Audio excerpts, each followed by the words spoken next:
మా వైఫ్ని వదిలేస్తా, మనిద్దరం పెళ్లి చేసుకుందాం, హనీమూన్ వెళ్దాం, హ్యాపీగా ఉందాం. ఎంతకు తెగించారా? మరి మీ వైఫ్ ఏం చేద్దాం?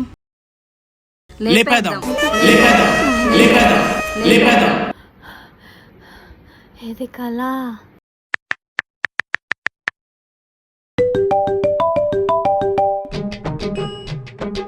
హలో లతిక, మీ కొడుక్కి డైవర్స్ ఇచ్చేస్తానా ఆంటీ? ఏప్రిల్ మంత్ దీనికి ఇప్పుడు వచ్చినట్టుంది. అమ్మా ఇది ఏప్రిల్ కాదమ్మా. అది కాదత్తయ్య, వాడికి ఇంకొక అమ్మాయితో ఎఫ్ఐఆర్ ఉంది.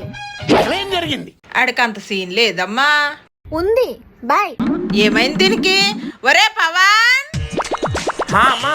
నీకేదో ఎఫ్ఐఆర్స్ ఉన్నాయంట, లతిక డైవర్స్ ఇస్తానంటుంది. అమ్మా, న్యూస్ పేపర్లన్నీ బయట ఉన్నాయి. నాకేం చేస్తావో తెలీదు. ఆషాఢం అయ్యేలోపు కోళ్ళ ఇంట్లో ఉండాలి. నెక్స్ట్ పార్ట్ కోసం లైక్, సబ్స్క్రైబ్.